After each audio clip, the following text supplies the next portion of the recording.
Well, hello, everybody. We will go ahead and call the meeting to order. Clerk, will you call the roll? Corliss. Here. Halliburton. Here. Morales. Here. Nash. Stead. Here. Willett. Here. All present. Great, thank you. Ryan, Head. I saw Ryan. There you are. Welcome. Appreciate the opportunity to come visit. Wish it was under better. Yeah, thanks for being here, though. I'll just give a brief overview. I know this has been widely covered. Thank you. If you have information and the opportunity to answer any questions. And now everyone can hear it. We, as has been reported on Friday, ACHD received a report from a consultant working for ITD and ACHD with an inspection report on the Eckert Road Bridge. The report showed and made a recommendation of a 3-ton weight limit. For those who don't know how much their vehicle weighs, we recognize that's most people. My minivan, heavily weighed down with adults, would probably exceed the 3-ton weight limit. So that would create an impact to emergency services, school buses, really a truck, a larger truck with a trailer. And so the ACHD, out of an abundance of caution, has made a decision to declare it an emergency and close the Eckert Bridge for the time being. There's ongoing investigation and review of that by ITD. We're awaiting their further recommendations and findings there. I will tell you what we were seeing was extremely concerning. Now, the question that has regularly come up is, how did this happen? How did we not know sooner? ITD completes bridge inspection every 2 years. The type of review, and this has been included in that, and every prior review has indicated that we should continue to follow regular inspections, but that we should begin the process of looking at replacing the bridge. That's what drove us to this point that led to this inspection. We were beginning a concept design for the bridge, wanting to work with the city and all the different partners on this to see what the bridge should be and what would be the appropriate timing for that replacement. The interesting thing with this bridge is that it is a wood pier bridge. We have 2. The other one is immediately adjacent to this on Eckert over the Rindenbach Canal. The bridge was built around 70 years ago. And the challenge with these wood bridges is when they begin to deteriorate, they deteriorate from the inside of the pier out. And so it's nothing that you could see from a visual perspective and a visual inspection perspective. The type of testing that was done was a drill that was put into the wood that saw the strength of it. What we really began to see through that is that once you barely got into it, there were some piers that there was nothing on the inside. And so that obviously would create a major concern. The interesting part of this is 5 years ago when we did the same test, and this test is fairly new. It wasn't a typical part of the inspection requirement. It now is part of that as on inspection requirement. ACHD actually chose to do this in 2019 and then as well in 2020. It just indicated that there was minor deterioration starting at that point in time, and it didn't that we should continue to monitor it. So it's definitely a concern. So for the time being, we have the bridge closed. We have immediately begun working with a consultant to kick off the design process. We will use an expedited process, which we will coordinate and work with the city on this and make sure that it meets both your needs as well as the county, as the county has Barber Park right there, and accommodates. While we want to replace it as quickly as possible, we also know we build bridges for 100 years, and we want to make sure that we're building the right bridge moving forward. with that, I'll stand for any questions that you all may have on how we can coordinate moving forward. Madam Mayor. Mr. Head, thank you for coming. My question is about funding. How would ACHD pay for this? Yeah, it's a great question. We have already been in communications with the local Highway Technical Assistance Council, who will be having a hearing on Thursday. We have updated a grant application for the local leading Idaho local bridge program. And they have some interest in supporting this if approved by their council. So that would allow us to move this forward without impacting other projects. So that's breaking news. We hope it's successful on Thursday and we're able to move forward with it there. If not, ACHD will have to look at other projects that we may need to delay. Ultimately, we do have some reserves available for emergencies that would allow us to move forward and exchange and replenish those over time when we were going to build this bridge in the next 5 years anyway. Okay. And then next question. In addition to funding, what do you see as what type of work needs to go into this to speed the process along? I mean, are we talking, is design the big component? Is it availability of contractors? What are what could slow us down in getting this online as fast as possible? Madam Mayor, President Nash, absolutely we need to have a design. And that process we will pay to expedite that process as quickly as possible, similar to what we did when the Cloverdale Road Bridge went down over I-84. We have ways to expedite the process as quickly as possible. That said, a bridge over the Boise River is different than a bridge over I-84.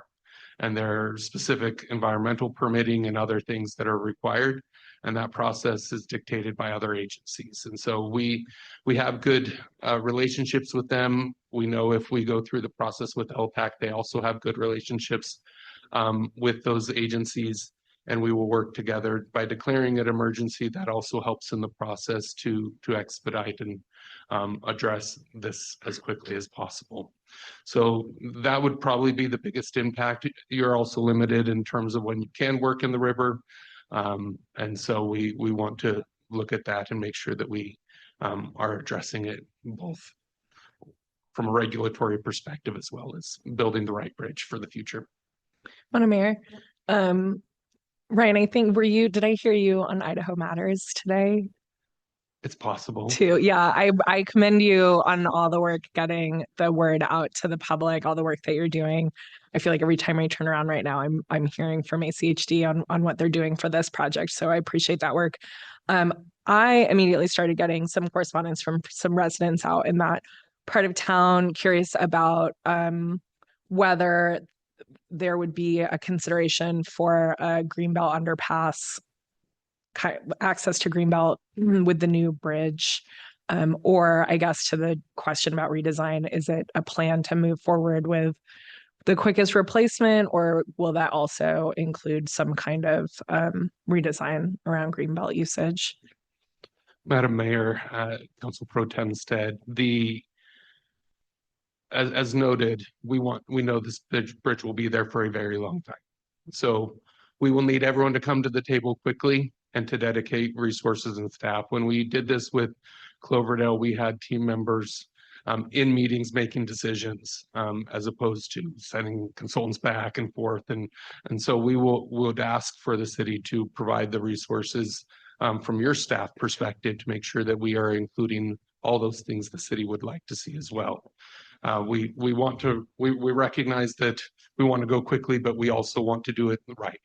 Thank you. I appreciate that. And I think we can make those decisions quickly as well. Yeah. Director, I appreciate that response as well. I have that question too. And I do think it would be unfortunate if we were rushed in too quickly to complete this, to not consider that some of those other positive improvements that could be made. And that is one thing that I've heard from residents as well. Can you clarify pedestrian and bike access over the bridge currently and what that would look like for the foreseeable future until it came down? And then can you also clarify, would this bridge replacement also replace the Riddenbaugh Canal Bridge at the same time? Thank you, Madam Mayor, Councilmember Morales.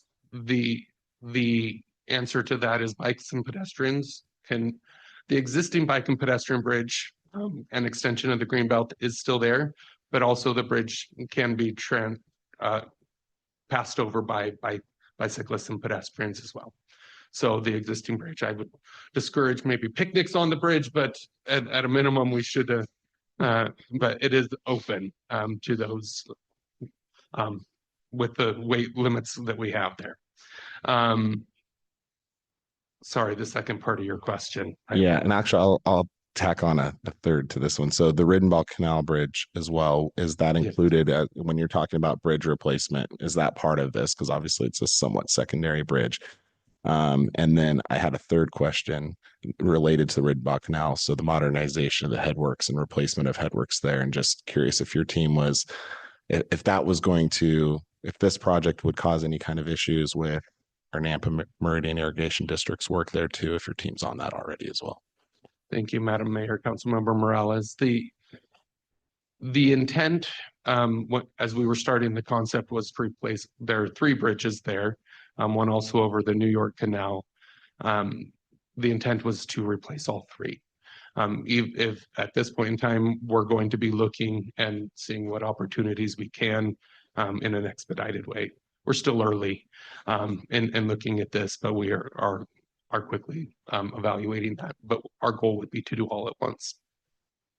Great. And then just one last thing, I'll just, along with Councilmember Stead here, throw out the oft asked for project out there, which is the Eckert-Boise Avenue intersection.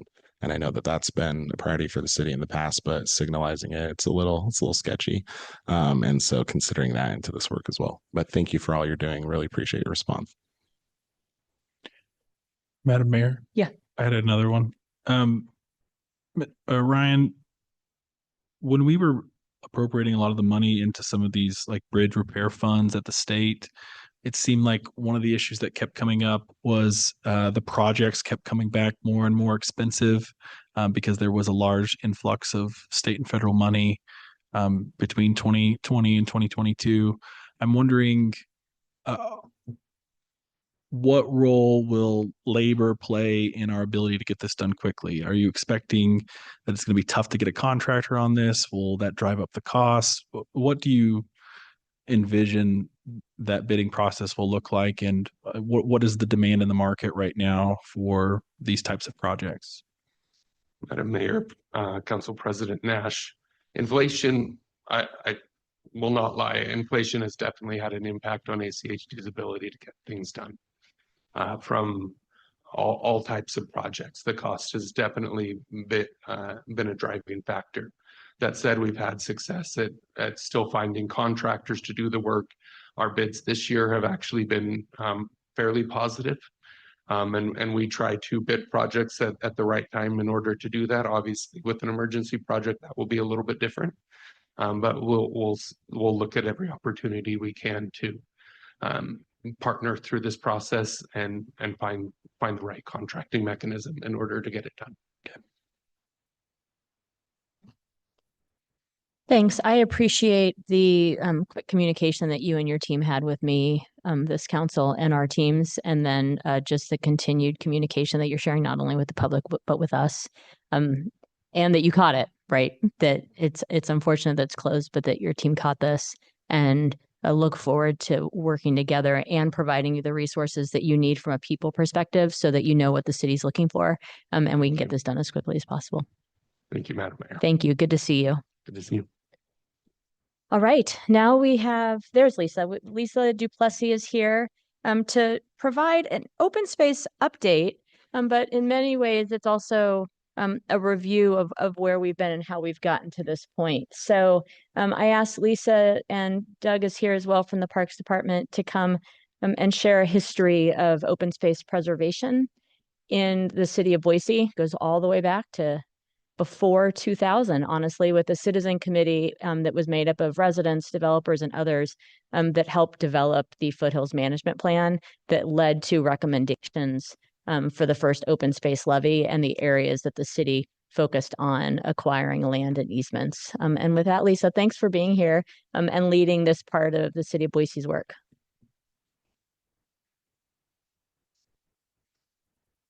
Oh, I see the green light. So then it's on. Thanks for having me. I'm really excited to be here and talk about how far we've come in conservation and also the history of our levees. As most of us know, there are people in the room that know more than others and have been intimately involved throughout the years. And so it'll be really great to look back and kind of see where we've come from. Lots of information, but definitely feel free to, I'll kind of pause after each slide if anybody has questions. I think as we go through it, it'll be good to kind of do it that way. Oh no, sorry. There's a clicker somewhere, Lisa. There's one over here. I don't know. It's okay. We'll do it this way. I'll set it right here. No. There we go. Open space, as we all know, has been here for a long time. It's a critical piece of our history. It also has given our valley the identity that we have today. So we want to recognize too that we, from the tribes to the settlers to where we are today, everyone has enjoyed the foothills that we have in our area. I have to laugh because the lower picture of them all taking a photo or having a picnic, someone that was helping me work on this, who was much younger, wanted to put that in, kind of where 1980s were. And I said, I think we're maybe a century off or so. That's not what it looked like in 1980s when I was having a picnic in the foothills, but it was pretty funny. So I had to laugh. And I do want to give a shout out to Arts and History too. Over the years, we had a 20th anniversary a few years ago, and they worked really hard on gathering a lot of these historical pictures and also just putting together, there's a story map online. So I invite you to look at that too, but they worked really hard on putting that together. Lisa, will you share a link to the story map? I will. Great, thanks. Absolutely. So this is just kind of an overview of kind of where we've come from, the history of conservation in the foothills. In the 1980s, I think some of us can remember there was a big boom in recreation, so not only in businesses, but I think in people just wanting to be outdoors. It became a lifestyle, became something that our community was embracing. And in the growth was one of the reasons I think that protecting our foothills became such a critical issue. There was a big influx of people coming into the state. I actually moved here with my family when I was 8 years old in 1985. And so I think lots of people were coming in wanting that piece of nature in their lifestyle. It just really, I think, highlighted how important it was to set out policies and plans to really protect and conserve what a great asset we have here in our valley. I have lots of notes, so I just want to make sure I kind of hit on everything as we go through. I think one of the things to remember too, even way back then, the foothills is made up of a big consortium of people, that kind of tie it all together. So that's private landowners, government agencies, lots of different people that play a part in there. And whether it's agriculture and ranching, just conservation. So just remembering that it's a puzzle piece of everything kind of going together. I think in the 90s, it really became the value of open space really became to the forefront of our community. With the threat of kind of development in the foothills, there was just a lot of community members that were worried about what was going on and how we were going to set these plans and policies for the protection of our foothills in the future. Lots of people got together. There was a coalition that was formed that was everything from private landowners, businesses, lots of people that came together and tried to put together a plan and really create this grassroots effort of people that were excited to protect our foothills. Lots of momentum, lots of just appreciation for what we have in our community. And I think it was, going back through all the history, there are pictures of Save Hulls Gulch and lots of just so much passion and advocacy for something that I guess I'm grateful for that they looked at, 40 years ago, 30 years ago, that we now have a lot of preservation for. In the late, 1990s, early 2000s, there were some plans put in place. So the Foothills Policy Plan was put together in 1997. The Ridge to Rivers Partnership was formed in 1993, actually 92, 93. And just a quick note on that, we'll talk about partnerships down the way, but I think just understanding Ridge to Rivers really works across the entire foothills. We have 220 miles of trails. It's Fish and Game, U.S. Forest Service, BLM, Ada County, and the City of Boise. City of Boise is the lead agency for that. But I think kind of understanding that we work with all those government agencies as well as landowners, private landowners, to work on easements, lots of different things. So again, that puzzle piece of the foothills, I think, was an even bigger challenge. It's not like you were working with one landowner and just trying to preserve space. The first levy was actually passed in 2001. It was, I think, you know, that first coalition and kind of that first foothills plan really paved the way to get ballot language on the ballot and really get people excited about this levy. I think it's interesting. I was talking to someone this morning who said, you know, no one really thought that was going to pass. And so it was, and it overwhelmingly passed, you know, 59% of support. And we know that that led to our second levy in 2015, which even had more support, 74%. I think that just making sure here, what I want us to understand is just that a lot of that groundwork that was laid is still relevant and really important to what we do in today's world. So just understanding that all that passion, all that community-driven support is still there today, and it really helps shape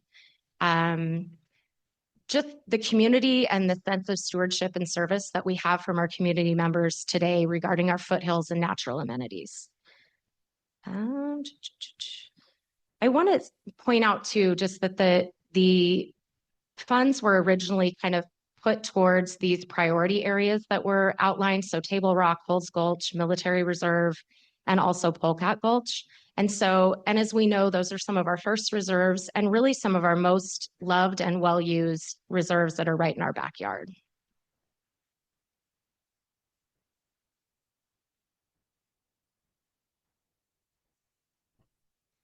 So as you can see, here's where the 3 priority areas are outlined. I mentioned the Foothills Plan that was adopted in 1997. Those areas were identified just based off of their conservation values. So I think there's, you know, when we look at that, we're talking about habitat, what effect it has on our watershed, what effect does it have in just people in general, that winter game, lots of different things go into those conservation values. So it's important to note that those were kind of our first 3 starting spots. A lot of collaborative planning then was put together. So after the plan was adopted, once the plan was created, it was then adopted into our comp plan for the city, our comprehensive plan. And I think what makes that really important and what we need to understand is it allowed us to have a tool that created plans and policies to really affect change, the way that development worked in our foothills, the way that it was used, the land was used in our foothills. It allowed us to coordinate with fire response, created landowners working together. So it really helped us protect watersheds, viewsheds, habitat, recreation connection. So again, these plans were really important to then be adopted by the city and have it be a great tool that we can move forward with. Some of the policies that we talk about, you know, when you go into planning and zoning, or when you talk about our foothills ordinance, our wildland urban interface ordinance. So we work directly, even with landowners that are around our reserves. We let them work on mowing behind their houses. So really having that, trying to mitigate the risk, and really conserving those areas, I think is super important.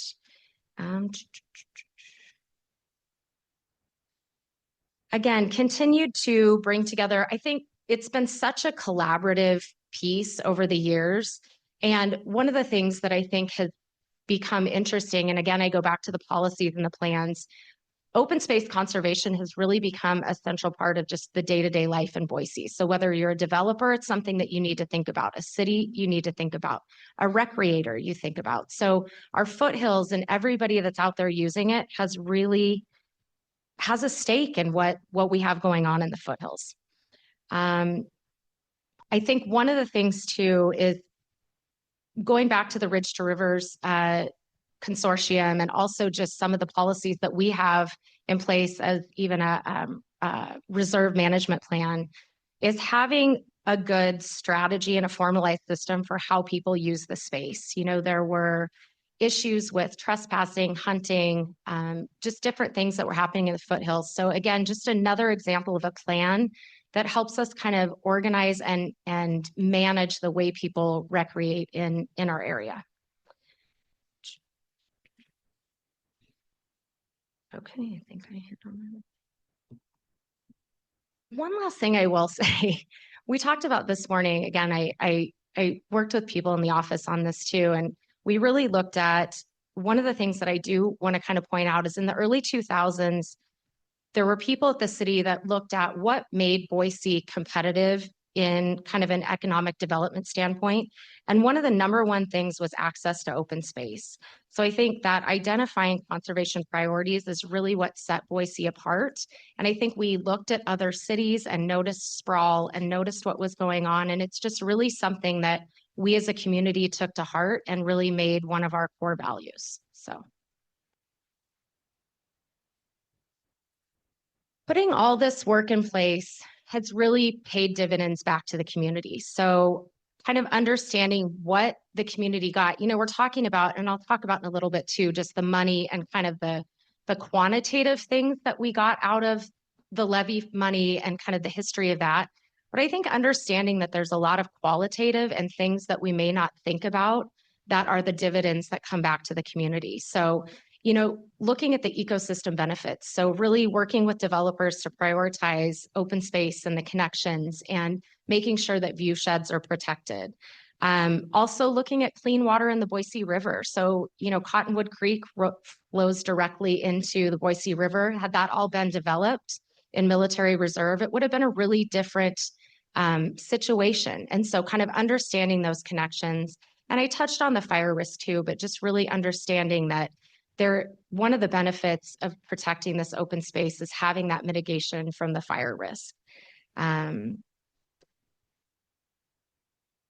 of the ways that we do that as a city, you know, I think the Valley Fire that happened this summer is so much in the forefront of our heads. And we know now that it's right in our backyard, which we did know, but we haven't had a big scenario like that in a while. So I think it brings that fire risk mitigation back. We work with partner agencies. We also work with fire internally. We work on slope mowing in our reserves. And so that's all those mitigation pieces that allows us to preserve this area as well as just make it honestly safer for the residents that live around those areas. Economic development is another way that kind of that qualitative, something that the community has gotten out of these levy funds. So outdoor recreation businesses flourished over the years. You know, I mentioned in the 80s, it kind of became the lifestyle to whitewater raft and to mountain bike and to really start using the amenities that we have. Not that it wasn't there before, but really started booming. So in that economic development vein, we're really, you know, seeing where recreation businesses could flourish. Again, bringing in workforce, things like that.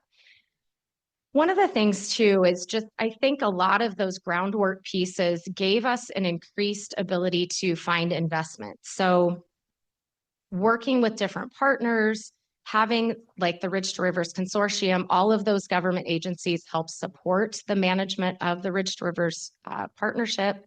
It's allowed us to work with different landowners to say, hey, you know, one of the examples I can give is, and I think some of you were on the council when this went through, but we acquired 80 acres up by Mesa Reserve. We had a family that came to us that had a philanthropic vein and really wanted to help preserve that property. So they were willing to come to us and sell the piece of property under market value. And so a lot of those different scenarios through the years have helped us leverage a lot of the levy funds that are available. So kind of going back to the quantitative pieces of the levy investment and the value that we've been able to have. So again, diversity of dividends and benefits that we can see as a community. These quantitative numbers are black and white. As the two levies that we have passed have generated $20 million. We've spent 18 of those to date. but that really is estimated at a $43 million market value estimate of what our properties are worth in the foothills. So we've over doubled what our buying potential was essentially. And that came through, like I said, lots of different things. Well, whether it was philanthropic, thoughts that people had, whether it was straight donations, under market value, lots of different ways that we've worked with people over the years to help preserve that critical open space. Another way that we have really been able to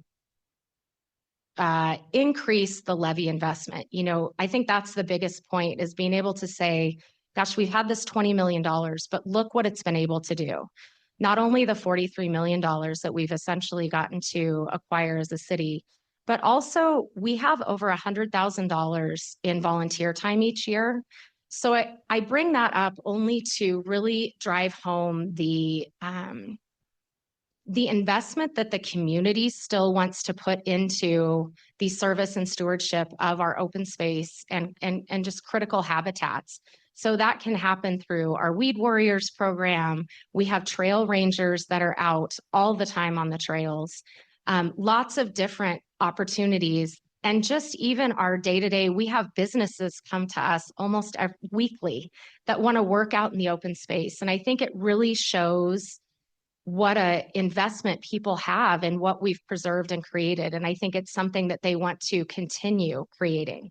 One thing I will say too is, along those lines, I have my background's in education, so I would be amiss if I didn't bring this up. But one of the things that we did was create Foothills Learning Center. And I think going back to that stewardship and just people really being invested in what we do work very hard on environmental education.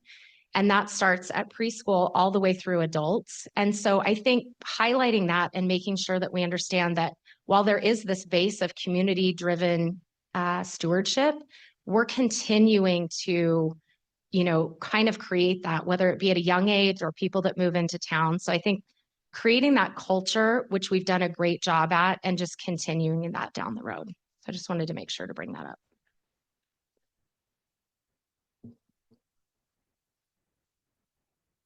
Okay. Kind of where we are today, I want to bring it back to the 2015 levy, and when that ballot language was created, and when the conservation criteria were created for that levy, it really was an evolving vision. I think there was a broader definition of open space, which spoke to the community at that time. So, the original levy was really focused on foothills acquisition. And I think as we move forward, we're really trying to work through how we use those levy dollars for everyone in the community, really just defining what that critical open space means more broadly. We're able to use that money towards not only property acquisition, but also improvement projects. And it allows us a little bit more leverage and flexibility to speak to some of the initiatives that are really important to us as a city. So the 10-minute walk initiative, our pathways plan, and it gives us that flexibility. There are currently, our balance is $2.2 million is what we have left in the levy fund. And I'll just leave it at that. I wanted to talk through just some of the improvement projects. We talked through a lot about the property acquisition and the preservation in the foothills, but I want to go through some of the improvement projects so that you can understand and see kind of the breadth of where money has gone throughout the city.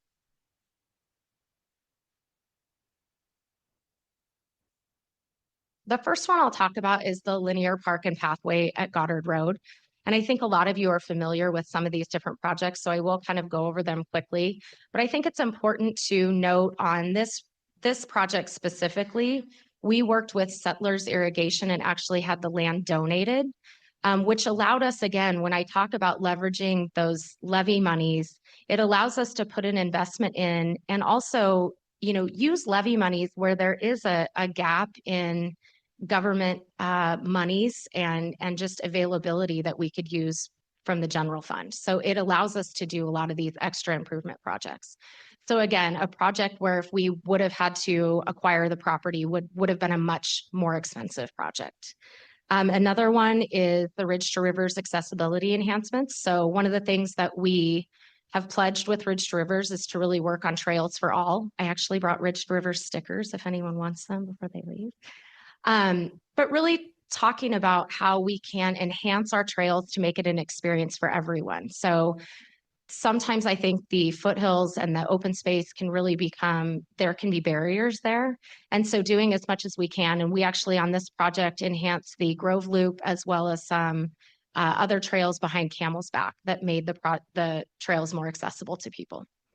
Hawkins Range Reserve, I'll talk about really quick, just because that was another good example of partnerships.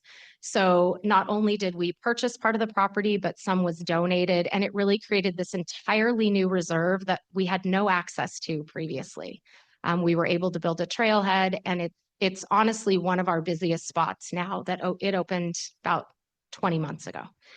And lastly, I'll talk about the Cartwright Trailhead improvements. So this is a great, again, talking about collaboration where we're able to use levy funding as well as working with BLM's foundation, America's Public Lands, and cooperatively work through this project and finance it through 2 different agencies to create a great improvement for our users in our community.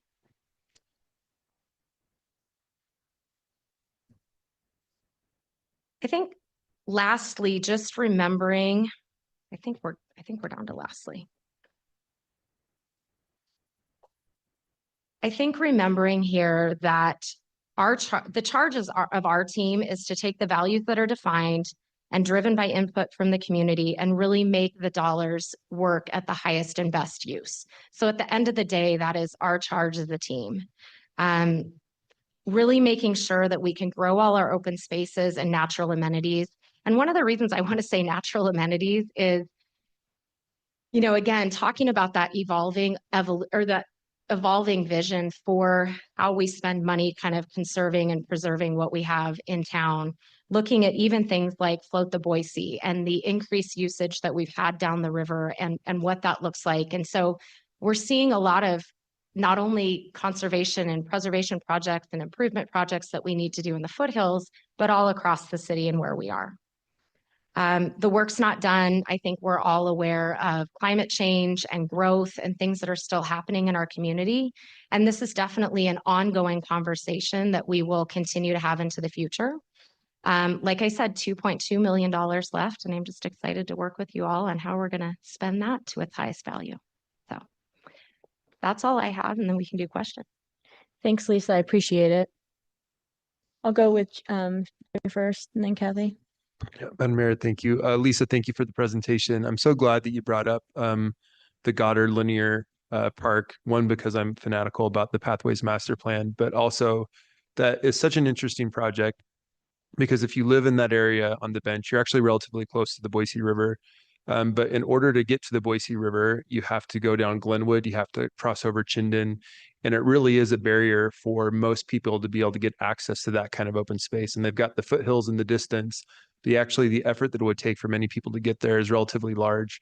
And having that ability to exist, I think, within a neighborhood and accessing open space within that 10-minute walk, I'm really proud of the city's change and pivot in adopting a broader definition of what open space would look like. And I think as we continue to use these funds and explore funds in the future, I think it's going to be important that we continue to broaden that definition for different areas of town, because I think everybody wants to save the foothills and I think everybody likes to go there, but I think everybody also wants to figure out what exists in my own neighborhood or that's maybe a little bit closer that funds like this could be available for.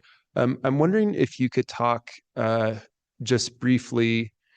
We do so much education planning when it comes to like our Foothills Learning Center. It's such a great center space to do that.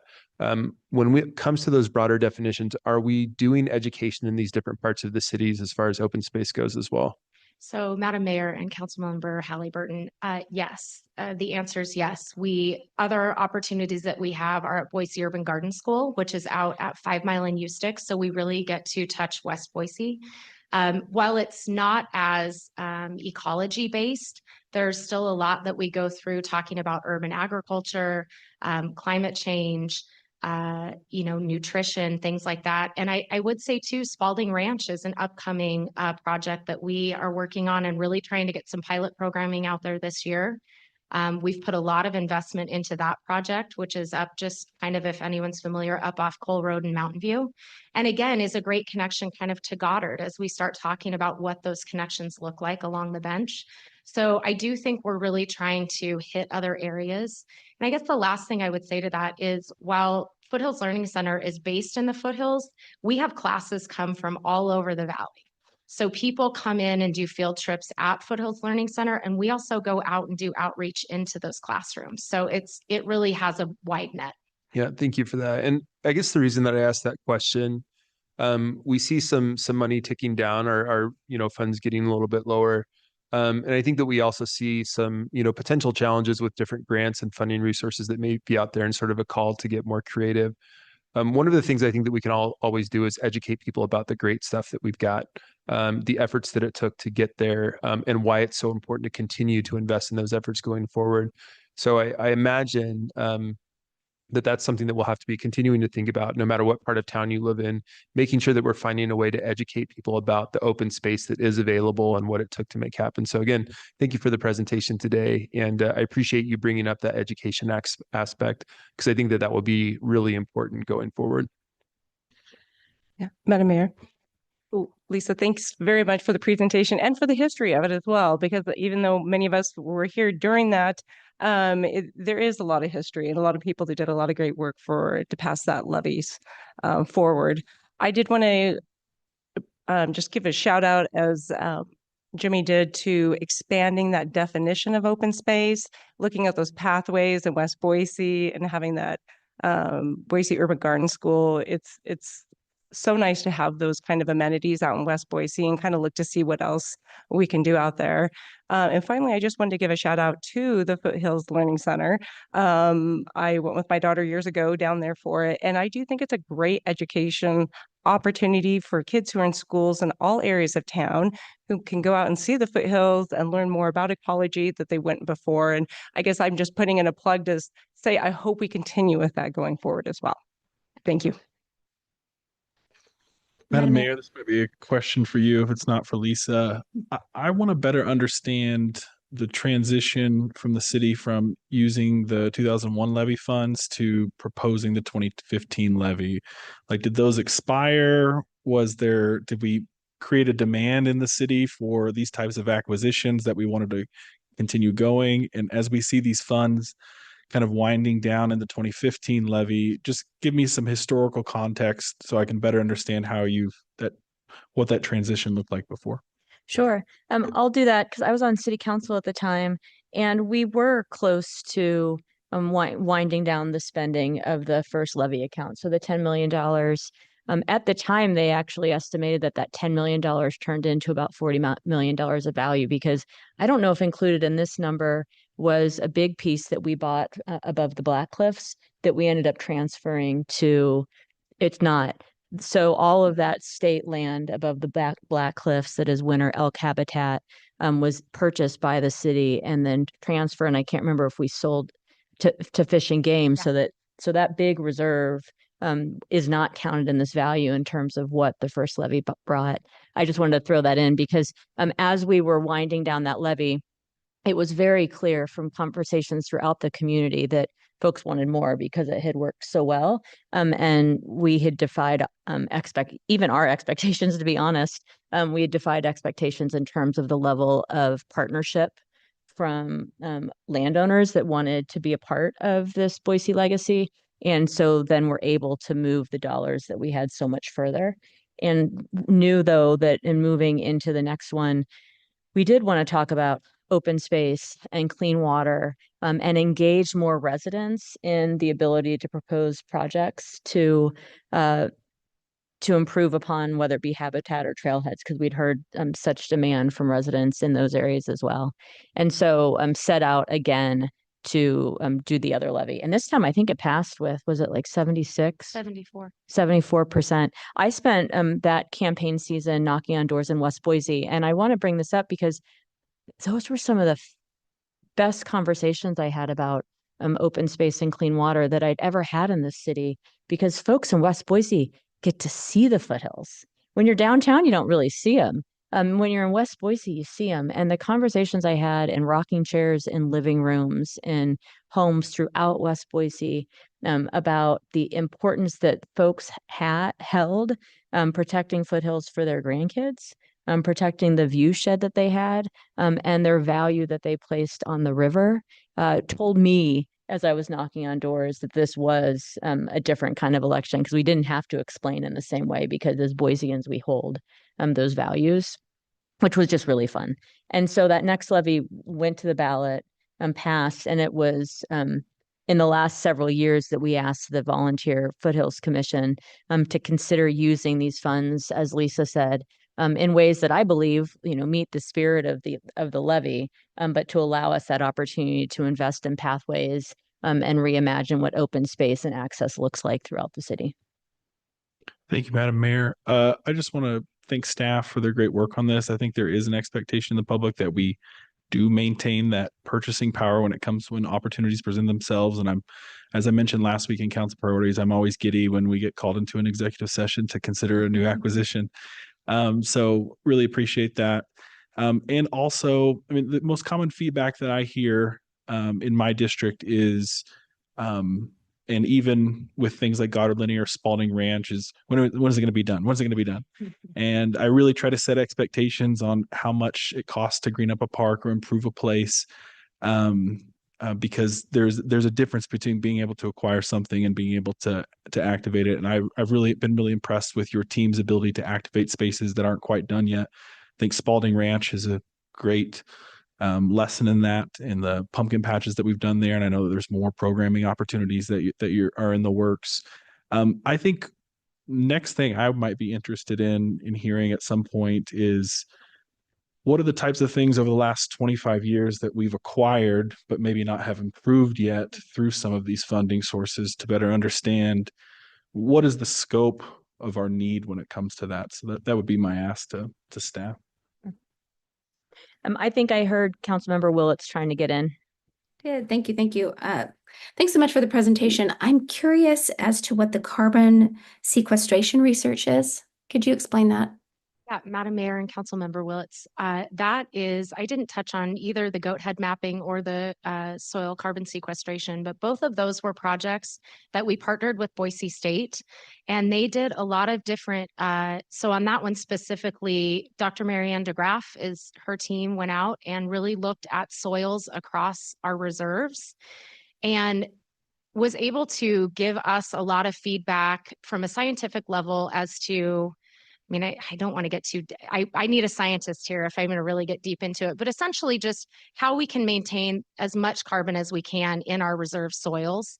And so recognizing that recreation does affect that, disturbance does affect that, and really using both those projects as scientific information that helps us be better land managers over the 5,000 acres that we own. Thank you so much. Mm-hmm.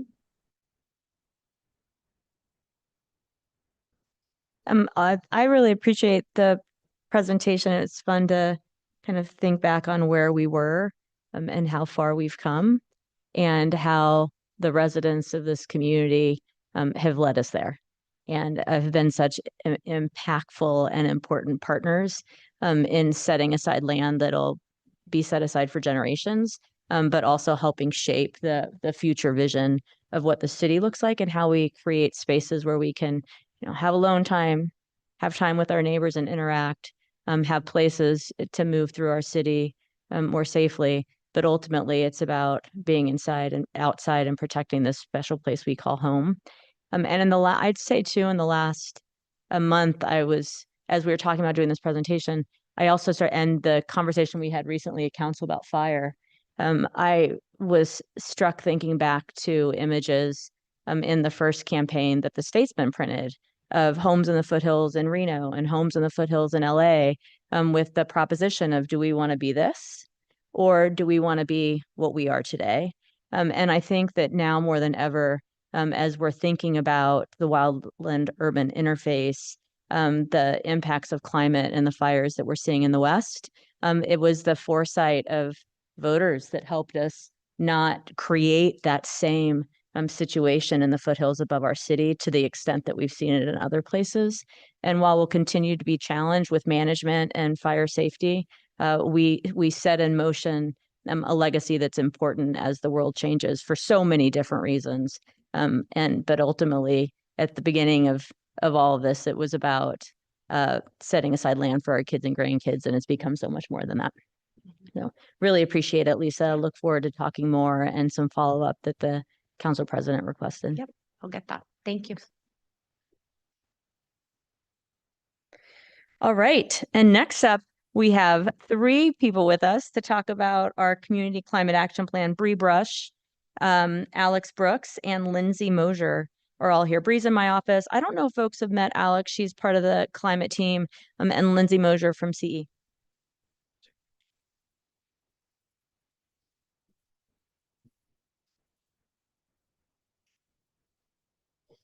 Hello, Madam Mayor and council members. Like the Mayor said, I'm Alex Brooks. I'm part of the Climate Action Division, and I'm here with Lindsay and Bree to present about the Boise Community Climate Action Guide. We're presenting as project managers, but this is an initiative supported by an interdepartmental team of collaborators. Today, we'll cover how we got here, project goals and timelines, talk about our community committee, and community engagement, and then there'll be time for questions at the end. The Climate Action Roadmap was adopted by City Council in 2021 to make our commitment to the climate goals you see here. This was in response to changes in our city and the desire from community members to protect our clean air, water, and natural spaces. As you can see, we have goals that are municipal operation focused, and we have community-wide goals. For the last few years, our team has focused on accomplishing our municipal goals, but we cannot achieve our community-wide goals alone. We must engage with our community members and inform decision-making and support implementation. We classify our climate actions into 7 priority areas, and we'll be utilizing these categories as we work with the community to identify how they can make positive change. The priority areas, I'll read them because it's a little small on the text, are energy and buildings, transportation, consumption and waste, innovation and engagement, food systems, natural environments, and water. All of these areas will be part of the solution. I'm going to pass it over to Bree to talk about the project. Thanks, Alex. So I'll tell you a little bit about what we're calling, and we're using this interchangeably, the Community Climate Action Plan or Guide. The project goal stated that will guide us is to work with the community to create a climate action guide that reflects what residents care about and how they choose to engage, supported by city staff. I'll explain this a bit more in the next few slides, but the hope is that we can build something interactive so that a resident who is interested in environmental sustainability or climate action can access tools and resources available both within the city and across the community to help them impact the priority area that they are most interested in. And that's why those priority areas that Alex just talked about are so important, because they will be the foundation for this work and capture the main interest areas that folks have in this space. In terms of final deliverable, currently, if a resident is interested in climate action, they can go to our website and they'll see the screenshot on the left for each of those priority areas. And they'll see some of the recommended actions from the Climate Action Roadmap, but not a lot of resources on how to do those things or alternatives if they aren't able to do those things but still want to have an impact. We've aggregated resources and tools and links that are available in our community for other topics on a smaller scale. So for example, for our neighborhood associations, we provide on our website links and resources for them to learn how to book community meeting spaces, send email newsletters, build presentations, etc. For childcare providers, we bundle all of the resources that we have for field trip ideas, example activities, sample menus, and more. For something as far reaching as climate action, impacting so many different parts of our community and so many different priority areas, like we showed earlier, we know there is a lot more to share than what can be put on a website. So our hope is that we can have something that's tailored to individuals' interests, and be a bundle of all the resources that are available within our community, and a way for residents to measure the impact that they have. As Alex said, the three of us are the project managers. We aren't using a consultant, but we'll lean on a resident committee as our primary collaborators. To recruit for this group, we promoted an application across all of our city channels, which several of you amplified on your own channels, so thank you for that. The application consisted of geographic questions, community involvement history, as well as 3 short answer questions asking folks what climate action means to them and what they think the most pressing issue for residents to take action on is. And I think I can speak for all 3 of us that we were blown away by the responses we got. People were very thoughtful and passionate about what they felt like they could contribute to our community now that would impact future generations. All 194 applications, people put a lot of time into to share with us what they bring to the table and why it's important for their neighborhood. They were interested in all over that spectrum of priorities. There were people who cared a lot about wildfire mitigation, who were passionate about recycling and waste management and all of those really exciting things. But then some of the things that we heard earlier about protecting water and open space and habitat restoration. So it was really exciting to see just how excited people could be about those things. For the selection process, we utilized staff members from across departments to help review those applications because we had so many. And we did have a hard time. There were so many passionate individuals willing to lend their time to this effort. But we hope to keep everyone that applied involved and engaged and create more opportunities for them to participate because we think that it's worth it to continue to involve these people. Before I show you the list of committee members, I wanted to share some of the quotes that illustrate the broad interests of committee members. But one thing they shared was a commitment to taking care of Boise for different reasons here. Folks who want a better place than they found it for their grandchildren and children, people who are from a practical sense interested in wildland fire, people who want to continue their education to learn about public health and the impacts climate change has on that. And I can share this afterwards so you can read through some of these, and I'd be happy to share with you some of the other things that we learned from folks in the application process because it was really exciting. We worked really hard to ensure that we were geographically representative, and we have various backgrounds, varying level of involvement in our community, people who have volunteered with us before, people who have never volunteered ever in their life, but are excited to contribute to this cause. We're excited about this group in particular. I had the privilege of seeing all of their enthusiastic responses to the mayor's invitation to participate, and they are all very eager for the work ahead. So I think we can expect some good things from them. Before I hand it to Lindsay, who will talk about the committee's role, I can stand for any questions about the process that we went through. Okay, great. Thanks, Bree. I'm going to talk a little bit about the committee's role and responsibility and then also upcoming community engagement that we have planned. The first role that we've identified for this group is to provide community-driven insights. As Bree said, this is a really wide variety that comes from different walks of life, different priorities, work, professional and personal involvement that they're engaged in, and we really want them to bring that to the committee and bring their own personal insights as well as actively engage in the community as well. The second thing is to define and guide the final deliverable. Typically, when city does these types of projects, we have a plan or a guide set in place, but we really want this to be community driven. So it's kind of a question mark of what that final deliverable will be. And this committee and the community will help guide what that actually is. We held an offsite in the fall that had a large part of the climate division, a lot of other departments really determining how do we get the community involved on climate action to keep this process moving forward to meet our community-wide goals. And so within that, we kind of created this scope of work that focuses on heavy community engagement, having a guiding group, of course, with the committee, and then also finding opportunities to have feedback and then adjust our changes. One of my biggest learning opportunities was through the modern zoning code, making sure that when we're doing community engagement, we have that opportunity to take the feedback and then make changes based on what we heard. And so that's kind of tied into this similar timeline, with the final phase of being a deliverable in late this year, with then making sure our residents know how to use this final deliverable, which is the marketing and communications campaign that follows. We have some upcoming exciting community engagement opportunities that you all are welcome to join. As Bree mentioned, we have our first committee meeting next week. Those meetings will be monthly with that group. They're held at the Train Depot for the first 6 months. And that group, again, will be guiding kind of what our community engagement looks like. In mid-February, we'll be launching our community-wide survey, kind of seeking the same questions that we're looking from the community as well. Where are we currently at? What are people engaged in? What are they taking action on? What are the barriers that they also have? Is it lack of information? Is it lack of resources? And making sure that they have the tools to feel empowered to take their own personal climate decisions.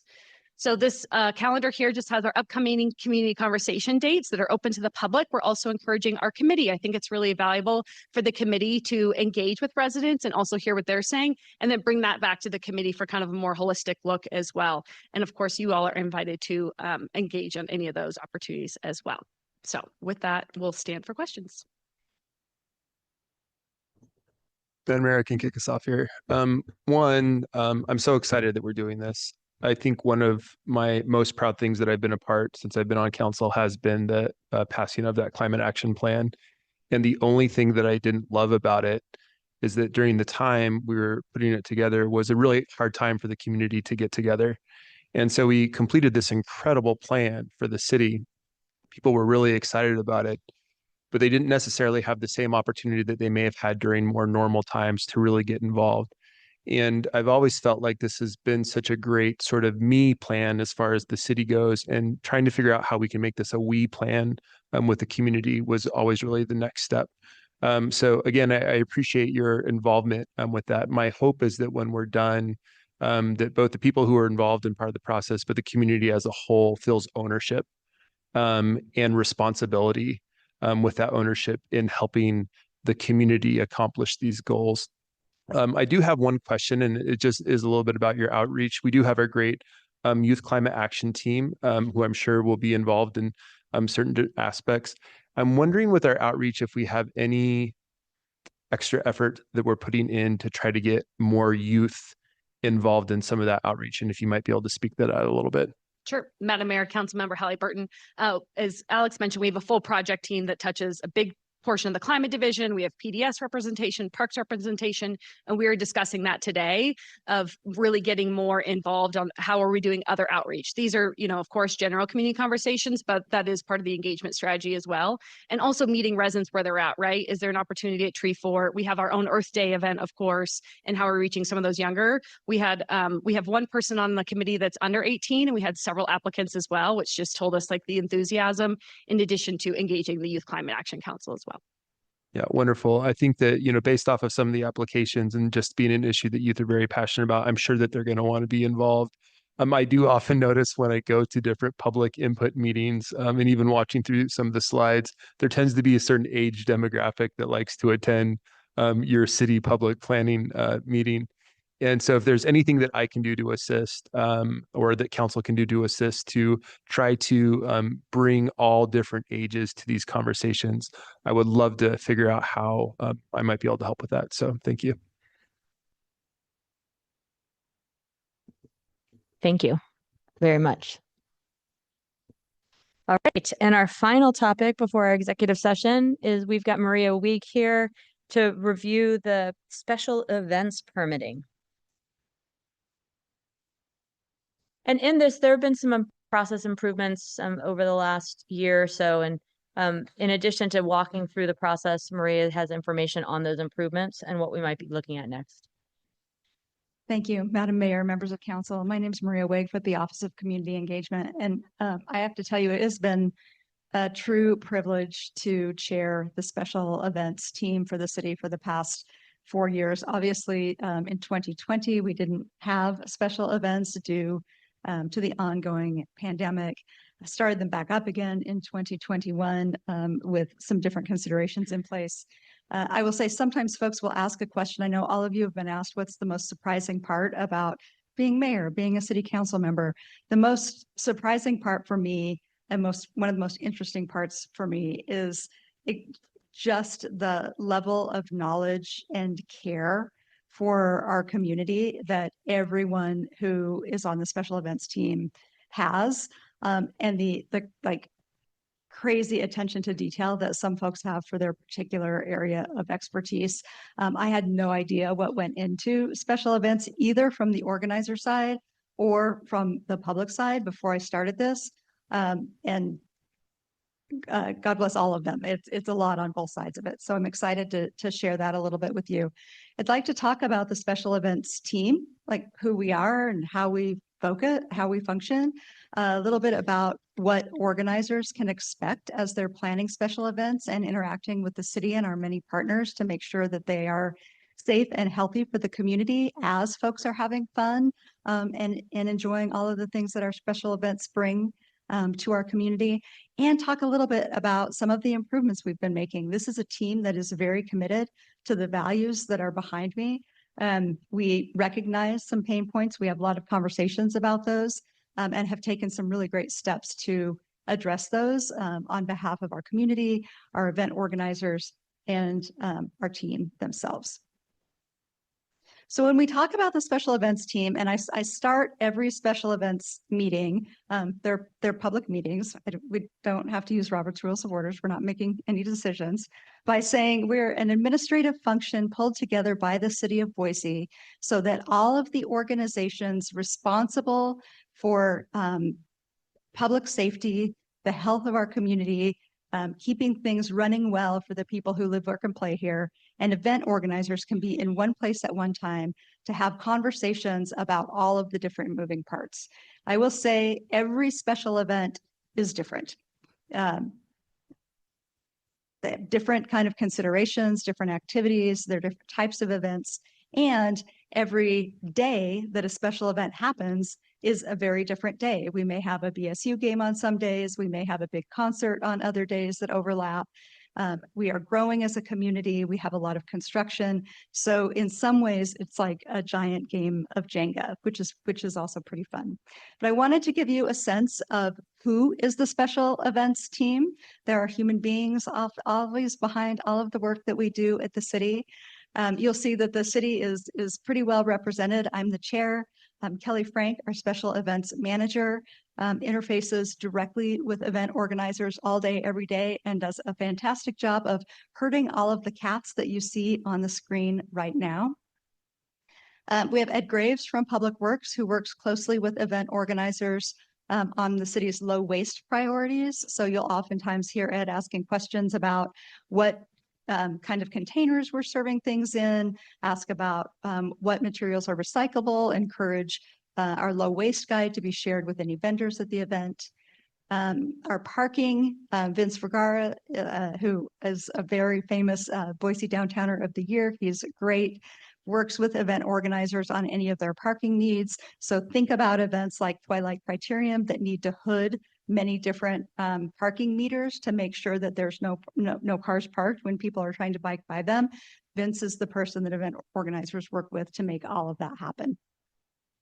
Risk and safety from HR. All these major events have to have insurance to make sure that they are covered and that we are covered. That is the role that risk and safety plays. Parks and Recreation, Summer Altieri has recently become promoted. Joey Eccles has taken over for her and is really a terrific partner. You'll hear much more about the work that Parks does as we go further. We recently added, within the last year and a half, our community accessibility manager to the special events team to bring more visibility and considerations for folks who use adaptive technology or may live and navigate our city with a physical intellectual, social, any kind of disability really, to think about how our events can take that into account. So we've had a lot of great luck with events adapting where they put porta potties. It seems like a very small detail, but it's a really important detail to making sure that our events are open to everyone. Boise Fire has a big presence on our committee. Captain Tappert, our fire inspector, Battalion Chief Deathman is our operations lead, and Rachel Holford with the Office of Emergency Management keeps all of the trains running on time and looks at the whole picture. One thing to remember and to keep in mind as well, event organizers come to us looking just at their event and what they need to do with their event. This team is responsible for looking across the Treasure Valley, really, specifically within Ada County, to see what overlapping things might happen, to make sure that we're being really consistent, but that we're also keeping the community's health and safety top of mind. Boise Police also very well represented on our special events committee. Lieutenant Matt Sly and Sergeant Matt Koblinka on the operations side. Newly full-time to alcohol compliance, Officer Cameron Kolos is on the committee, and then Taylor Gomez, who does all of the admin kind of side, and from what I understand, wrangles the officers quite well for the special events committee. And then we have outside agencies that join us as well, and many of these agencies actually sign off on special events before the event can actually take place. So ACHD, in charge of traffic control, obviously they run our roads and come into play whenever there's a road closure or anything's happening in the right of way. Republic Services, we don't want events that leave trash everywhere. We need to bring in additional resources for that. Valley Regional Transit, Central District Health, Downtown Boise Association, Ada County Paramedics.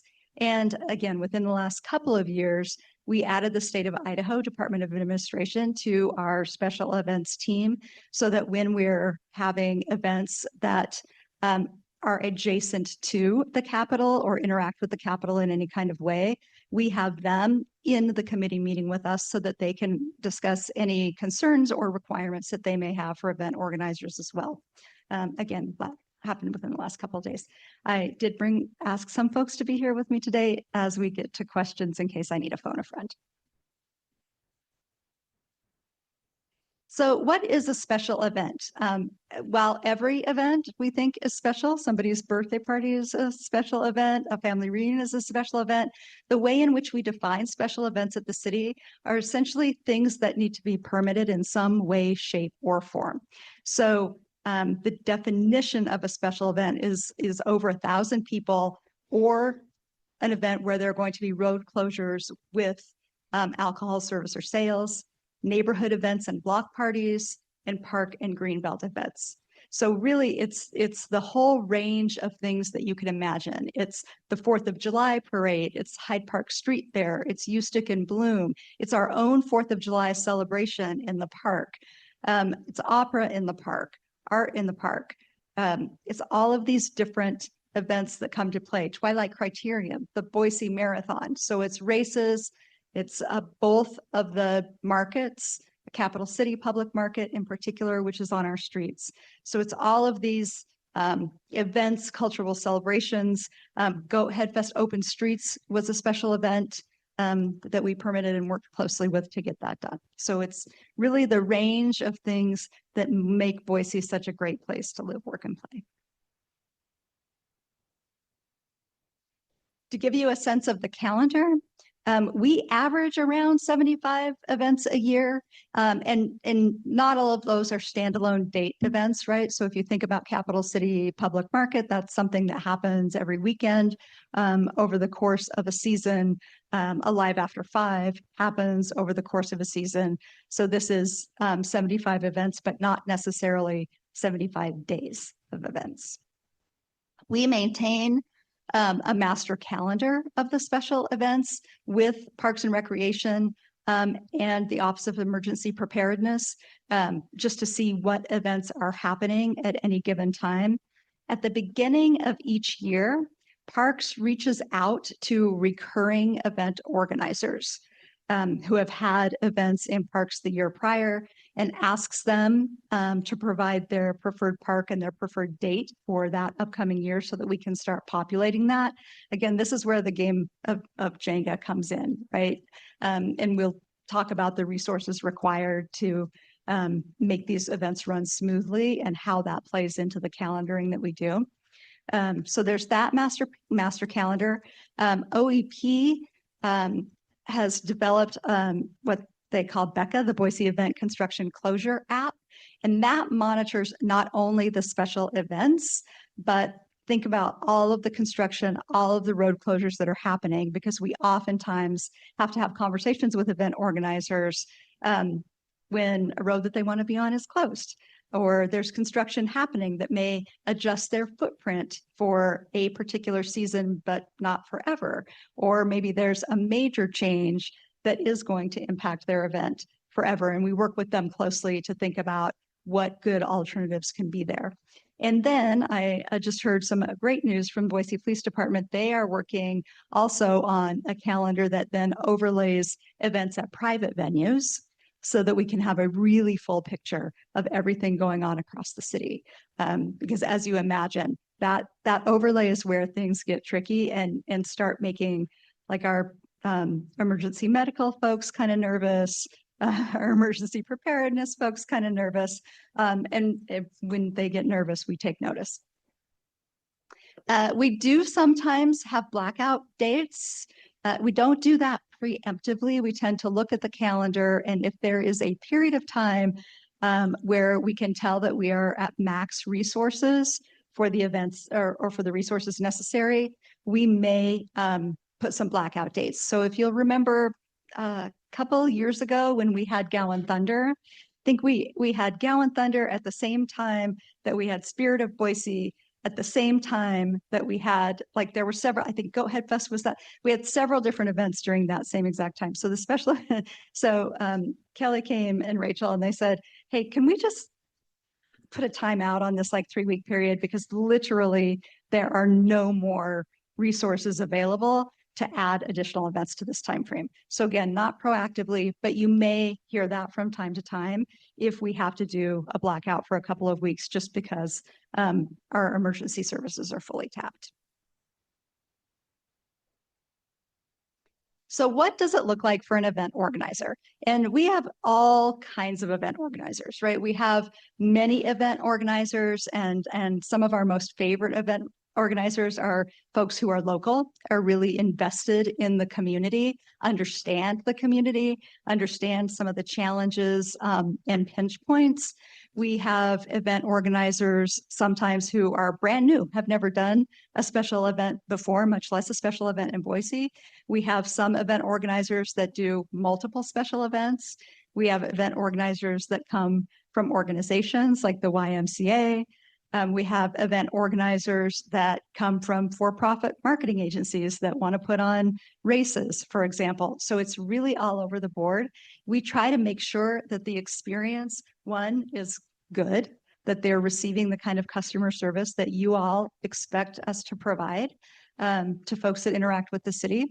And it really starts usually with an initial conversation with city staff, oftentimes Kelly, just to talk about, here's what the event is, what do we need to know, what's happening, and that's how an event usually gets on the radar to begin with if it's not a recurring event. It's that initial touch with city staff. They then submit their application, pay whatever associated fee, and the information gets put into what has been a myriad of different systems and what is soon to be a much more consolidated system that we're pretty excited about. So then the next step is potentially presenting to the entire team in a streamed meeting. So we don't bring all 75 events in with the special events team. Oftentimes there are events that have happened year after year. The footprint stays the same. Nothing really changes in what they're doing or how they're doing it. And so they can work individually with the team members for sign up. Think about the race for Roby Creek, it's been happening forever. They have the same footprint, the same plan, the same organizers. We don't need to bring them in and have that conversation. We do like to bring organizers in to have a conversation with the whole team. And again, in these meetings, they present their outline to us and touch on all the kinds of major things that we need them to talk about: traffic control, any alcohol service, number of participants, date, time, safety considerations, sanitation considerations. So they present, and then there's an opportunity to go around the table for each of the agencies represented to ask any questions, get clarifying questions, for event organizers to say, hey, just wanted to see if we have the VIP in the right area, if we have a sufficient number of porta potties. And we have found that event organizers and the agencies like that a lot, because it's an opportunity to really talk about how the events are going to be and answer any questions in real time and make sure that we're all on similar pages. So we definitely bring events in if the event is brand new to Boise, like you're coming in to have a conversation about it. If an organizer is new, right? If all of a sudden Roby got, a brand new organizer that never done it before, we may rethink about whether or not we bring them in. Events with 1,000 or more participants, those are really high impact events. So while events are incredibly fun, and I think the heart and soul of our community, Lisa may disagree. She may say the foothills are the heart and soul of our community.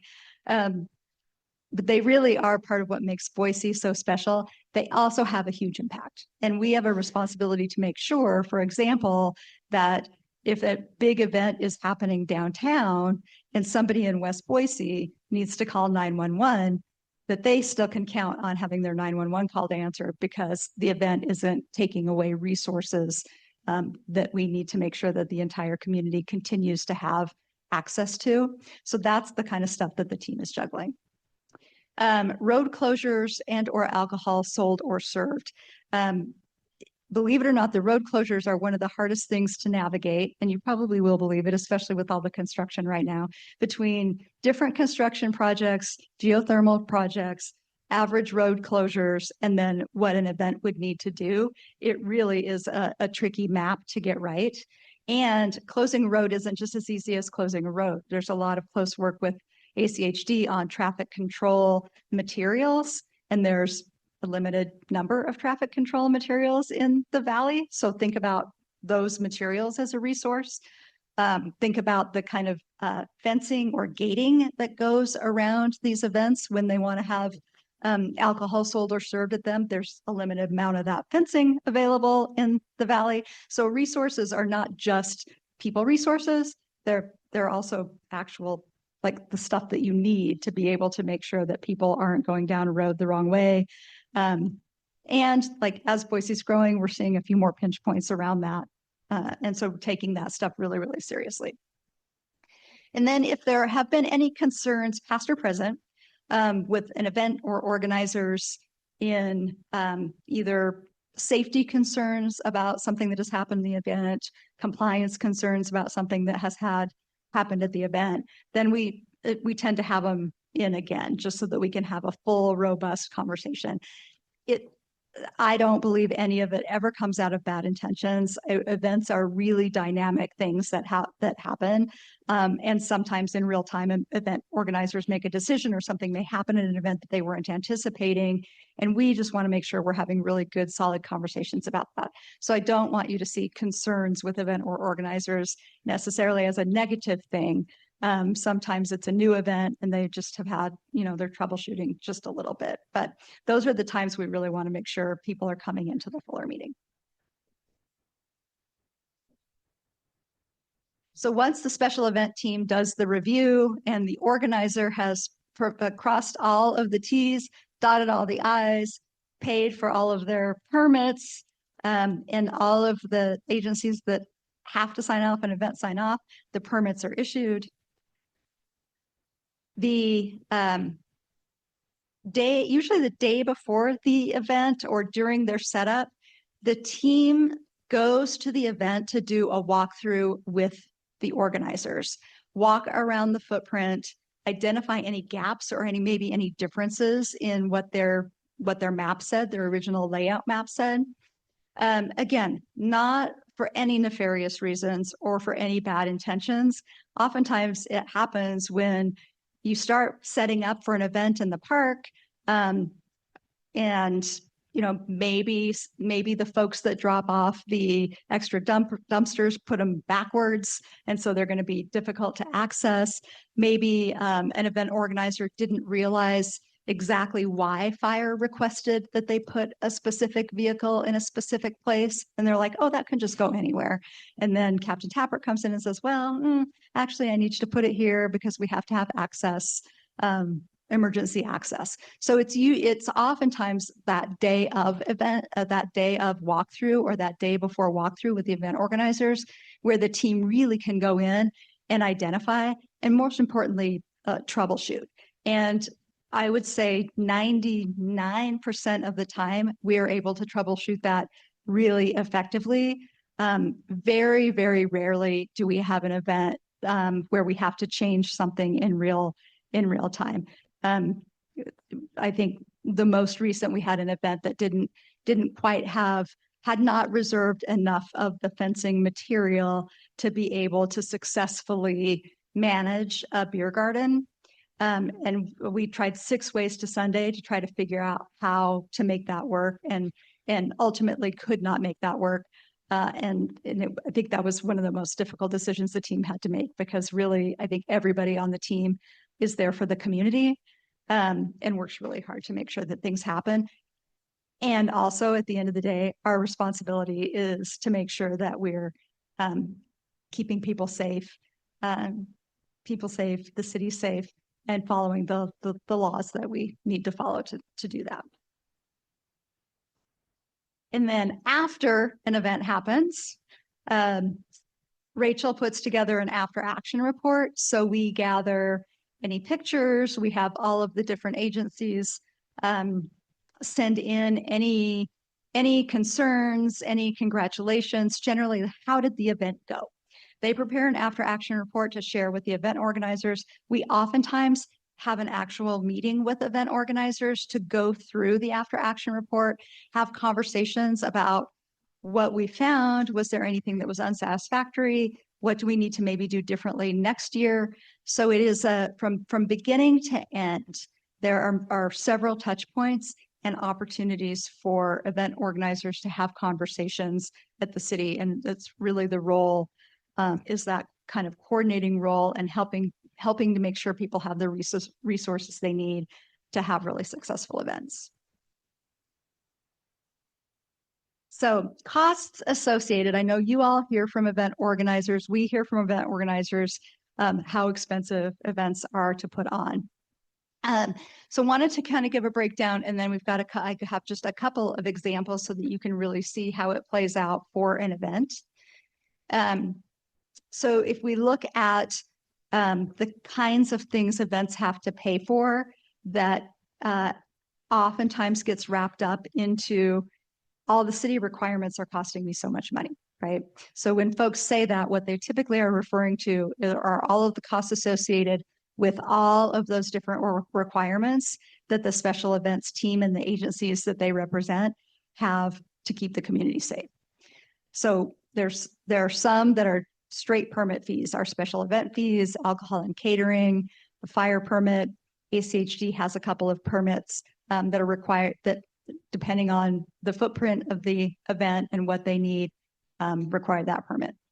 There are service fees. So parking meters, for example, Twilight Quarterium has to hood all those parking meters. They pay for that. So that's a service fee. Park services like elevated noise or any of those other kinds of services that Parks is providing. There are associated service fees there. There's the reservation fee to use the park itself. Trash and recycling oftentimes have to bring in additional dumpsters and recycling bins, and the events pay for that, pay Republic Services for that. And then the safety and security requirements. So depending on the size of event, there's a really good medical matrix that looks at different kinds of events, levels of attendance, and provides information to event organizers on what kind of medical services they need to have at that event.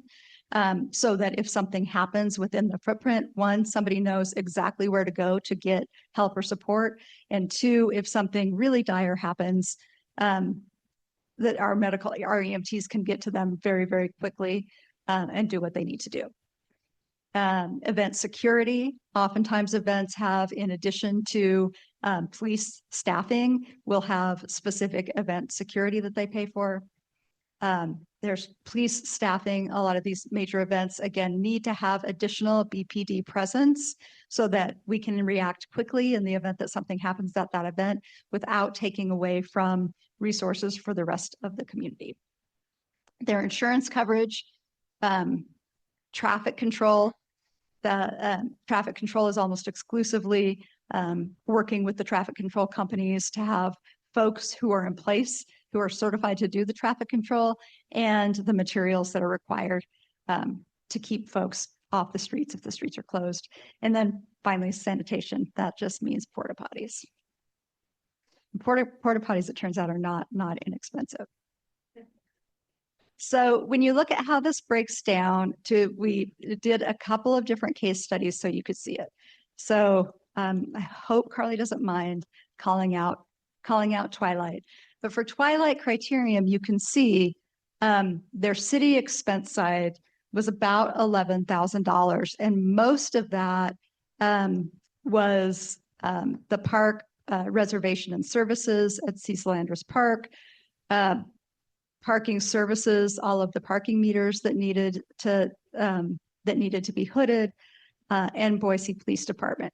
If you look at what they paid to other outside agencies, that was around $17,000, and that is very much for security. You can see their security cost was about $8,000. Their sanitation services to Central District Health was about $4,000. And their traffic control plan and deployment was about $3,700. So some of those associated costs are part of the large picture for these events as well. And then just another type of event, the YMCA famous Idaho Potato Marathon. Their costs, their city side costs was just about $2,500. Police staffing, I think, being the lion's share of that, trash as well. And then if you look at their other expenses outside, that was about $7,000. And it looks like the sanitation services, right? The porta potties were the largest bit of that. So depending on the kind of event and what they require in terms of security, in terms of police services, in terms of sanitation and traffic control, will really depend a lot on what it costs to put the event on.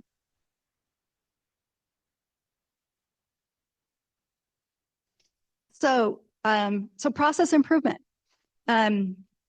Like every department and every program with the city, we're constantly trying to find ways to do it better. And we recognized over the past couple of years, working together, some pain points that we've been wanting to address. First and foremost, a really outdated manual permitting process. Up to 12 staff touch points, 13 different fees and contracts, oftentimes even within the city, manual steps, emails. It was just messy and slow. So I wanted to look at that. We did not have the ability for organizers to see where their application was in the process by themselves. They'd have to call Kelly or email Kelly. Kelly would then have to go and look into a system, maybe call some folks if something hadn't been signed off on. That was very manual. Neighborhood notifications, particularly in downtown Boise, are a bit of a pain point. We don't yet have a great automated way to let businesses and residents in downtown Boise know when events are going on. So event organizers are oftentimes going door to door, business to business downtown just to say, hey, my event's happening this weekend. Just wanted to let you know. So that was a bit of a pain point. Event organizers talked a lot about the payment options, not just the costs, but like, I don't understand why we have to write a check to Boise Fire and a check to Boise Clerk. Don't you all work for the same city? Like that was a bit of a pain point. And then one of the things that I have found a little bit frustrating is we don't really have a lot of incentives for great behavior or consequences when folks don't follow what we need them to do. So I think the only consequence that we currently have in the code is really to do a misdemeanor for an event organizer, and that just doesn't seem like a great idea. Nor do I think the courts would be very excited to see us like pursuing a misdemeanor like that. So, so that's something I think that is like still an ongoing, and obviously that those are policy level decisions. But we had this incredible opportunity after we passed the filmography ordinance, because we knew that much of that process was going to mirror special events. And we needed to get our permitting system up to speed to start accepting the permits. And so there was an opportunity to say, like, why don't we do some true process improvement and process mapping on both of these things, address some of the pain points in special events, get that permit in the same system. And it really jump-started our ability to start doing this process improvement sooner than we probably otherwise would have. We also moved Kelly, our special events manager, in from the clerk's office into the Office of Community Engagement.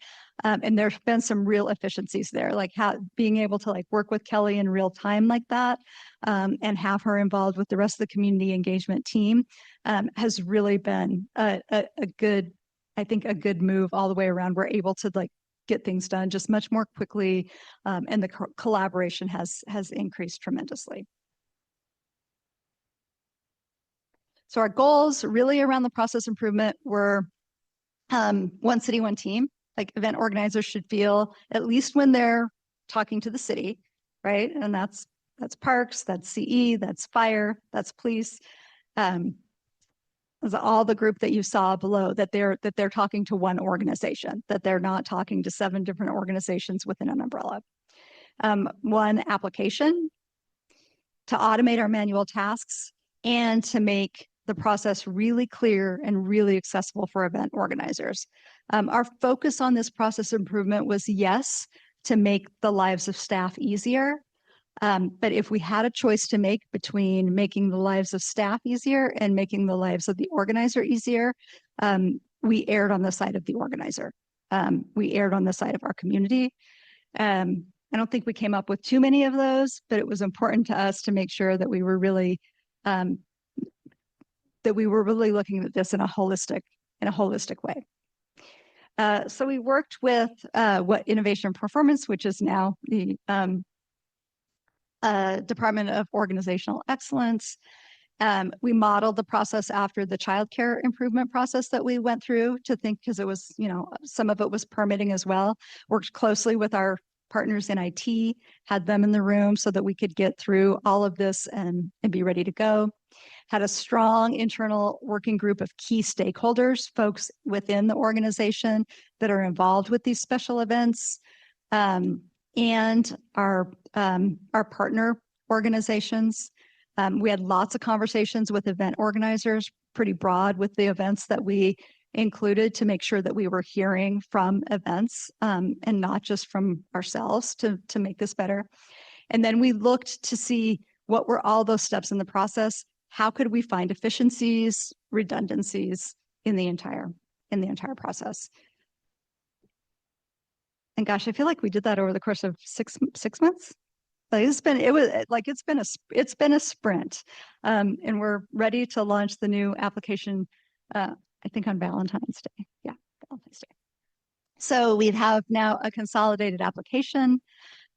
We have an intake form that will help guide event organizers through the process. If you're having this kind of an event, you're going to need these supplemental permits. If you have this kind of event, you're going to need these supplemental permits.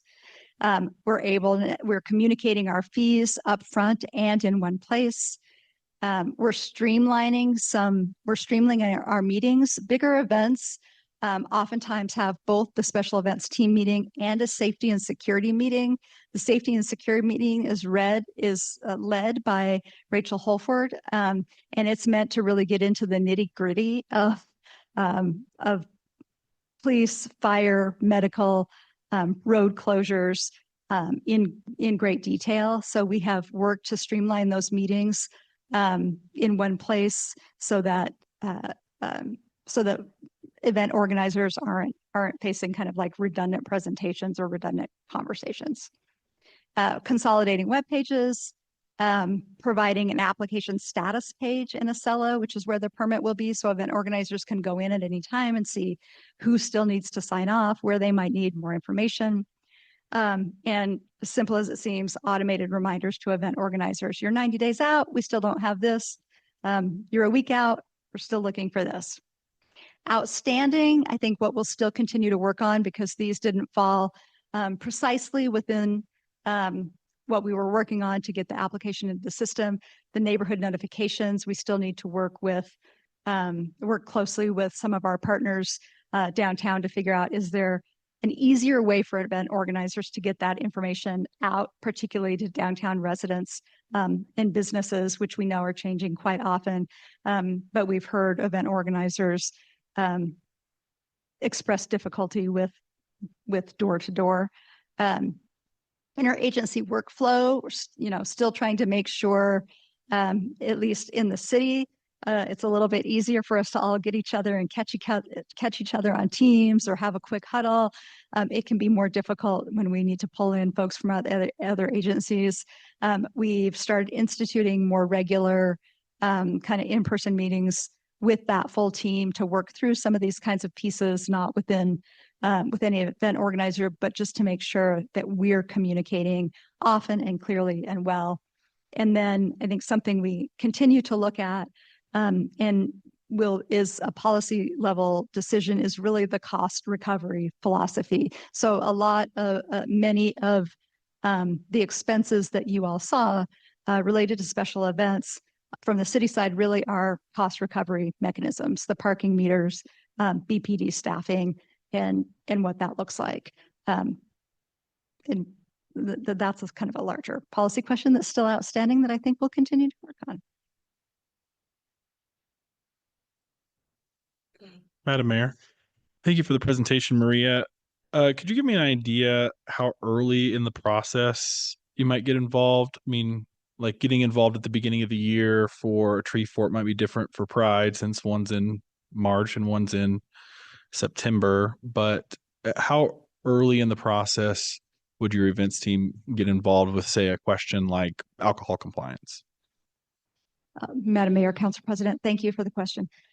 It really depends. It really depends on the event. So as I mentioned at the very beginning of the year, Parks reaches out to recurring events to determine what their preferred date and preferred park location is, so we can start filling in the calendar. I think it's difficult to answer the question of how early in the process are you engaging, because this team is having conversations with event organizers sort of year round, right? I think we've been having a lot of conversations with Pride this week. They're interested in learning a little bit more about the alcohol pilot and what that might mean for their events. So we've started having conversations with them. We have conversations, oh gosh, I mean, it really is throughout the year. I mean, oftentimes if there's a brand new event coming, that's a little bit easier. Some events don't really know that they have to do it quickly for the event. So there have been some times when we've shuffled an event through with maybe only a month's notice because the event organizer is new. I do think, no, Kelly, tell me if I get this right, that the application is due no later than 45 days before the event, but no more than a year, right? So it's any time within that year and more is when we start having those conversations. But the partnership between this team and the event organizers is really, really close. We see these folks year after year. We work with them very closely. We're on a first name basis with all of them. They call us when they have a question, if they need something. And more often than not, when they're thinking about making a potential change to their event, they come to us first. We have a conversation about it well before they even start the formal process. Thank you. Could you also give me an idea of, it seems like there are 70-ish events that meet that criteria, but specifically the events that you meet with, I know you had some criteria of why you would meet with them individually. What percentage or share of those special events do you actually meet with? Madam Mayor, Council President, I would need to do some math on that. I don't have that question like right at the tip of my tongue. I would say most of the major events that you're probably aware of come in and to the full committee meeting. Okay. So Tree Fort, Pride, 4th of July, Veterans Day Parade, Holiday Parade, mostly all of the big ones. Spirit of Boise comes in. Thank you for that. Lots of different. And last question, maybe a little bit of a statement, if you could just entertain. We just passed the liquor ordinance last week. Obviously, some differing opinions on council about the efficacy of that. We want to do a pilot to see how we feel about it afterwards. I see the special event committee as playing an important role in the success of that. And we want folks to be able to enjoy themselves responsibly while also safeguarding the community. But I think we have enough humility to know that not everything that we could put in the ordinance is enough to make sure that those events are successful. One of the things I mentioned last week on the record were some considerations that got brought up, including having tips, licensed servers, but also utilizing established liquor vendors in the community rather than single use licenses. Some of the things that you talked about in here, I think it would be consistent with. We don't really have a good incentive structure, so being able to have more kind of response from an established liquor vendor, I think would be something I would really want the special events committee to consider.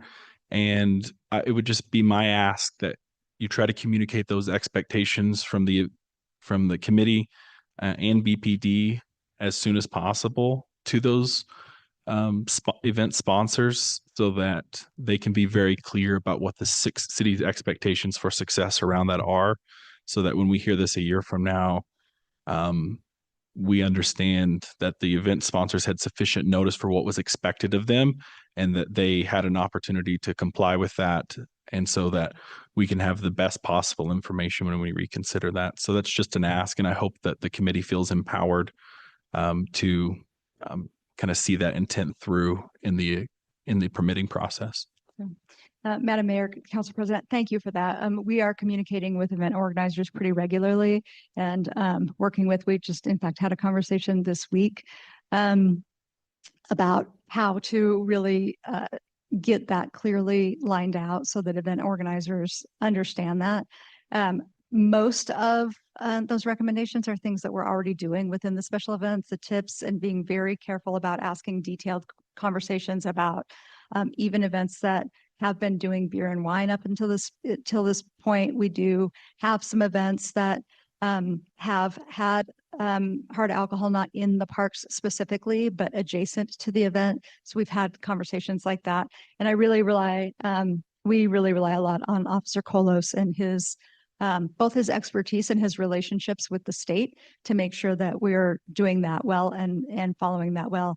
And as I mentioned, we did, unfortunately, this year, I think it was the first time, at least in my tenure, that we were unable to make that work for a particular event because they just didn't have the security that was necessary. So the folks on this team, one, really try to take in the intent of this mayor and this council as we're working with special events, and also put everything in place to make sure that we're keeping folks safe. Madam Mayor, Maria, thanks so much for the presentation. It's really helpful to have you walk us through what the process looks like. I have just a couple of questions. One, would it be possible to get a copy of the after action report for last year's Pride and Treefort Festival to review? Madam Mayor, Councilmember Corliss. Let me look into that, but let me get back to you. Okay, that'd be great. Thank you. Also, I guess you brought up looking at potential incentives and consequences. I really love the idea of incentives, especially for some of our events who keep coming back. And I think as we're looking at that, I was going to ask you what your time frame is for that. And are we going to take a look at scaling them to the size of the event? Madam Mayor, Councilmember, thank you. That's a great question. I don't have an answer on time frame right now because I want to make sure that we do this rollout of the new application process really, really well. We are just at the beginning of our busy season with special events. So what I imagine is that this season will be a lot about working out any kinks that are associated with that. And making sure we've got that. We're bringing event organizers along for the ride. We're doing that really well.